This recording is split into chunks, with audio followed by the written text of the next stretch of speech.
جو چوائسیز ہیں ہمارے پاس وہ نام کچھ ہی افراد کے ہیں جن میں گھوم رہے ہیں. پی ٹی آئی تو ہمیں شاید بالکل اس میں ختم ہوتی ہوئی نظر آ رہی ہے اگر اگلے الیکشن ہوتے ہیں, لیکن جو پرائمری کینڈیڈیٹس ہیں وہ لوگ کہہ رہے ہیں کہ جی شہباز شریف صاحب ہو سکتے ہیں یا زرداری صاحب کے جو صاحبزادے ہیں وہ ہو سکتے ہیں.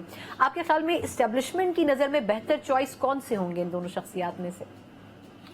ایک تو یہ ہے کہ یہ بات تو آبویس ہے کہ اگلے الیکشن میں پی ٹی آئی نہیں ہوگی. چلے ایک نقطے پہ ہم متفق ہیں. نہیں, وہ دیکھیں کہ آخر کس کس کیس میں وہ بچیں گے. بالکل ایسے ہی ہے.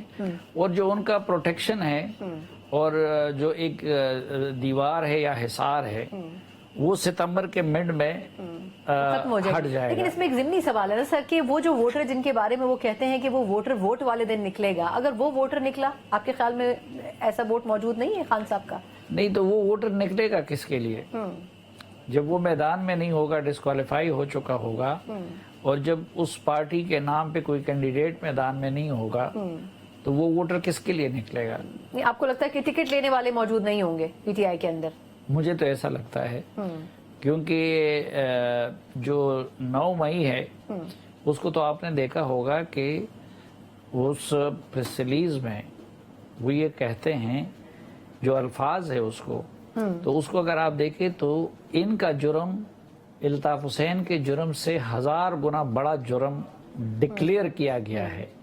اور الطاف حسین کے بارے میں کسی کور کمانڈر میٹنگ میں یا کسی فارمیشن کمانڈرز میٹنگ میں یا cabinet committee on national security کی میٹنگ میں فیصلہ نہیں ہوا. اس طریقے سے ڈسکشن نہیں ہوا. یہ جو الفاظ ہے کہ جو کام 75 سال میں پاکستان کا ازلی دشمن نہیں کر سکا وہ اس سیاسی ٹولے نے کر دیا. اور دوسرا جو مختلف ایف آئی آروں میں ان کے نامینیٹ کیا گیا, تو پہلی بات تو یہ کہ کور کمانڈرز میٹنگ یا فارمیشن کمانڈرز میٹنگ میں اتنے ایویڈنس ان کے پاس تھے کہ اس پہ کوئی اختلافی آواز نہیں آیا. اور وہ اس کو صرف ڈومیسٹک مسئلہ نہیں سمجھتے, وہ یہ سمجھتے ہیں کہ یہ بیرونی سازش تھی جس میں پی ٹی آئی کے کچھ عناصر کو استعمال کیا گیا, جس کا مقصد فوج میں انتشار پھیلانا اور پاکستان میں انارکی پھیلانا تھا.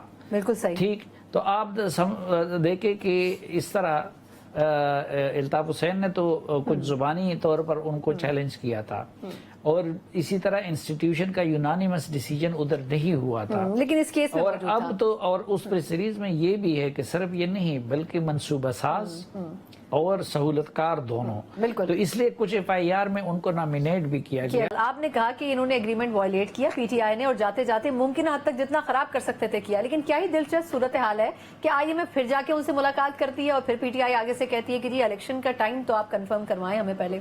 تو یہ عجیب سی بات نہیں ہے کہ آخر ضرورت کیا پڑی ان کو کہ پولیٹیکل پارٹی سے وہ ایک میوچل انڈرسٹینڈنگ لے رہے ہیں یا کنسنٹ لے رہے ہیں؟ پہلے تو ہم جیسے چند غریب کہا کرتے تھے نا کہ وہ مغرب کے بھی لاڈلے ہیں یا کچھ مغربی طاقتوں کو, اب تو سب کو پتہ چل گیا نا. اسرائیل سے بھی ان کی حمایت میں بیانات آتے ہیں. یعنی ہمارے پشتوں میں کہتے ہیں کہ چاند اٹھ کے کوزے کو تانا دیتا ہے کہ تمہارے جسم میں تو 2 سوراخ ہے. اب اسرائیل جیسا دوسروں کی زمین پہ قبضے کرنے والا, انسانیت کی تذلیل کرنے والا ملک جو ہے وہ انسانی حقوق کی بات ان کو پی ٹی آئی کے بارے میں یہ اتنا سب کچھ یاد آ رہا ہے, اور نہ پچھلے ادوار میں جو کچھ ہوتا رہا ان کو, تو یہ تو اب سب ساری چیزیں کل کے سامنے آ گئی. تو ایک تو وہ انٹرنیشنل لابی جو ویسٹرن لابیز تھی, اور جو اسحاق ڈار صاحب کہتے تھے کہ جیو پالیٹکس ہو رہا ہے. جیو پالیٹکس کا یہ تھا کہ ہم سے ناک رگڑوا کے ہمیں چین سے دور کر دیا جائے. اور آپ نے دیکھا کہ اس دوران ہمیں چین نے ریسکیو کیا, اور چین کے ریسکیو کی وجہ سے آئی ایم ایف پھر مجبور ہو گئی کہ ہمارے ساتھ ڈیل کرے. تو یہ ایک تو اس مرتبہ حکومت اور پی ٹی آئی کے لیے سیاست کا اور ہار اور جیت کا معاملہ بن گیا تھا. دوسرا میں نے آپ کو بتا دیا کہ وہ جیو اسٹریٹجک پالیٹکس کا بھی حصہ تھا. تیسرا آئی ایم ایف اب جیسا بھی ہے لیکن وہ بہت ساری چیزوں کو کنجی ہے. مثلا ابھی آپ نے یہ سعودی عرب, چین اور قطر, یو اے ای وغیرہ کے ساتھ جو ایگریکلچر کا وہ پروگرام ہو رہا ہے, اس کے لیے بھی آئی ایم ایف کا ایگریمنٹ ضروری تھا. اس کے لیے یہ سارا ہوم ورک ملٹری نے اور ملٹری لیڈرشپ نے کئی مہینوں سے کر رکھا تھا. اور اس روز وہ لمز جو ہے اس میں جو بریفنگ ہم نے سنی تو اس سے لگتا ہے کہ وہ